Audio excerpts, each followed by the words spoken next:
Vamos falar aqui da hipertensão resistente, que é aquele paciente que tem níveis pressóricos sustentados e elevados, acima de 140/90, a despeito de terapia para hipertensão otimizada. E aí entra naquelas medicações que a gente já havia comentado, aquele quarteto da hipertensão. Iecobra em dose otimizada, bloqueador de canal de cálcio de hidropiridínico como olanzapino em dose otimizada e um diurético tiazídico também. Se a despeito disso o paciente ele mantém com a pressão elevada, a gente vai ter um paciente com hipertensão resistente. Bom, beleza. Hipertensão resistente, então, é o tema que a gente vai falar agora. Primeiro passo que a gente tem que comentar é descartar a pseudohipertensão, né? Que é aquele paciente que não toma remédio. É o mais comum. E isso aí facilita muito quando a gente dá medicações combinadas, né? Então, dupla ou tripla terapia em um comprimido só, né? Então, isso facilita bastante, mas o primeiro passo é a gente avaliar isso. Como que a gente avaliar? Pode avaliar com questionário, pode tentar dose supervisionada, o que fica bem difícil. Lá fora a gente consegue fazer de uma forma mais fácil, mas a dosagem de alguns metabólitos na urina, por exemplo, no sangue, para a gente ver se o paciente ele consegue, se ele está tendo uma adesão adequada mesmo. Então, o primeiro passo é garantir a adesão, e isso a gente faz na maioria das vezes.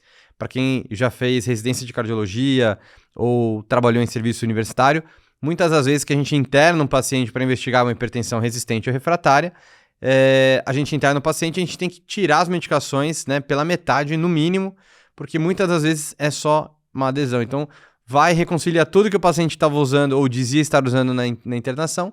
Na primeira tomada ele já choca, fica hipotenso, tem evento adverso grave na internação. Então, é o habitual quando a gente faz esse tipo de internação para investigação, a gente nem reconcilia tudo do jeito que estava. Vai aos pouquinhos, vai reconciliando aos pouquinhos e realmente vê se dentro do ambiente hospitalar o paciente ele persiste com esses níveis de pressão elevada, que é um ambiente mais tranquilo, é um ambiente com uma dieta geralmente hipossódica, é um ambiente que ele vai ter a administração das medicações no horário certo e você vai ter certeza que ele está tomando. Então aí a gente consegue descartar de fato, né? Obviamente que não vamos internar todo mundo, mas esse é o caso mais extremo, a gente consegue descartar hipertensão resistente dessa forma. O que ele sugere? Fez o diagnóstico de hipertensão resistente, encaminha para um centro de referência. Como quarta droga aí, e obviamente que a gente não vai conseguir encaminhar todo mundo, mas como quarta droga ele sugere a gente utilizar a espironolactona. A gente já tem alguns estudos avaliando isso, a gente já tem a nossa diretriz brasileira comentando sobre isso também. A gente tem um estudo brasileiro que foi bem importante na definição de quarta droga, porque havia ainda uma indefinição se seria clonidina, se seria espironolactona. A gente tem um estudo de 2018 que saiu no Hypertension, que é o REHOT, que avaliou justamente isso. Então acabou que a espironolactona acaba sendo a medicação de escolha como quarta droga, como 2A. Se o paciente não tolera espironolactona, seja por ginecomastia, por exemplo, existe a opção de usar a eplerenona. E por que a gente utiliza, qual que é o racional, né, da gente utilizar esse antagonista mineralocorticoide? Justamente porque existe um raciocínio que, como a gente já comentou, né, uma certa prevalência, né, de hiperaldo primário na população geral e acaba tendo algum efeito desta forma também. Caso não consiga controlar com a quarta droga, que é a espironolactona, o que a nossa diretriz europeia recomenda é de você utilizar beta-bloqueadores, tá? E aí, se já não estiver utilizando, depois disso aí entra uma alquimia, né? Então a gente pode utilizar alfa-bloqueadores, né? Como tansulosina, doxazosina, por exemplo, medicações de ação a nível de sistema nervoso central, como metildopa, diuréticos poupadores de potássio, né, além da espironolactona, como poderia utilizar a milurida, por exemplo, e entre outros aí, pode entrar a minoxidine, entre outras medicações, e aí não existe uma ordem, uma preferência adequada. E se a pressão continua não adequada, o controle, né, a respeito disso tudo, e você garantindo que não tem uma pseudohipertensão resistente, se o paciente tiver algum grau de estenose de artéria renal, você pode considerar, se o paciente ele tiver a possibilidade, a gente pode considerar uma denervação renal, não tem nada a ver com estenose renal é o próximo tópico, mas seria isso. Então, uma denervação renal como um 2B para pacientes muito, muito graves, muito, muito refratários, uma coisa bem mais individualizada aí, tá? Eu tenho só alguns pontos para trazer aqui para vocês, que, primeiro, as principais causas de hipertensão pseudo-resistente, né? Primeiro, adesão, de cara é a principal. Primeira, segunda, terceira causa vai ser adesão. Vai ter o paciente que vai ter o fenômeno do jaleco branco, não é a hipertensão do jaleco branco, porque a hipertensão do jaleco branco é aquele paciente que ele não é hipertenso e ele fica durante a consulta. O fenômeno ou efeito do jaleco branco é o paciente que ele já é hipertenso, mas ele fica bem controlado em casa. Quando ele vai na consulta, ele descompensa, aumenta os níveis pressóricos, toma bronca do médico na consulta e, na verdade, ele não está descontrolado em casa, só fica descontrolado na consulta.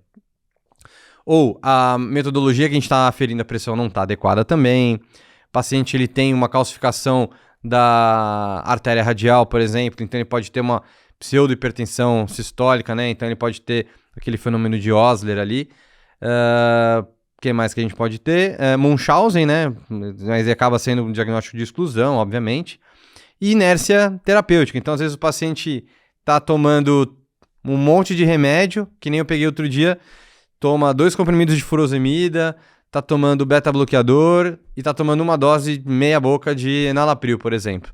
Não é, né? Apesar de ter um diurético no meio, não é um diurético tiazídico, não está em dose otimizada, não é medicação de primeira linha, então seria por uma incompetência do tratamento mesmo, né? Da prescrição terapêutica daquele paciente. Então, pessoal, vamos agora, depois que a gente descartou uma pseudo-hipertensão resistente, vamos ver o que mais que a gente pode trabalhar com o nosso paciente para a gente... mudanças de comportamento ou outras causas, né, além disso daí, que a pressão pode permanecer elevada. Então, obesidade, sobrepeso, obviamente isso aí vai contribuir na hipertensão do paciente. Sedentarismo ou um excesso de alimentação com uma dieta com muito sódio.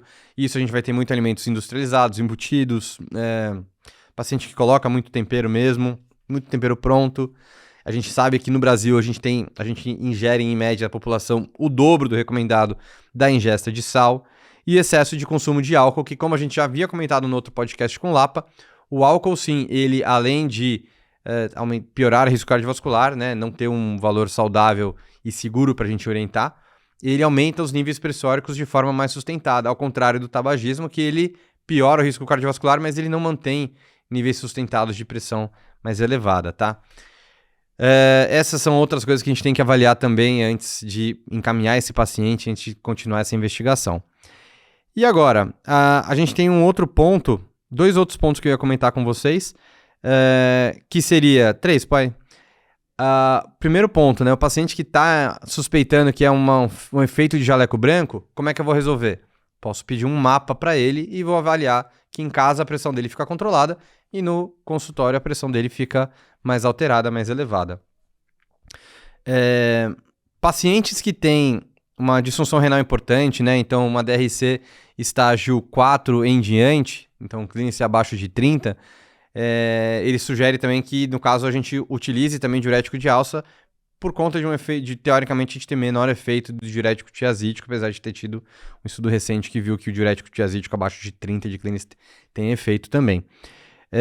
E, além disso, o mais importante aqui que eu comento com vocês é que ele aboliu os outros termos que a gente tem. Então, a gente só vai ficar aqui com o termo de hipertensão resistente.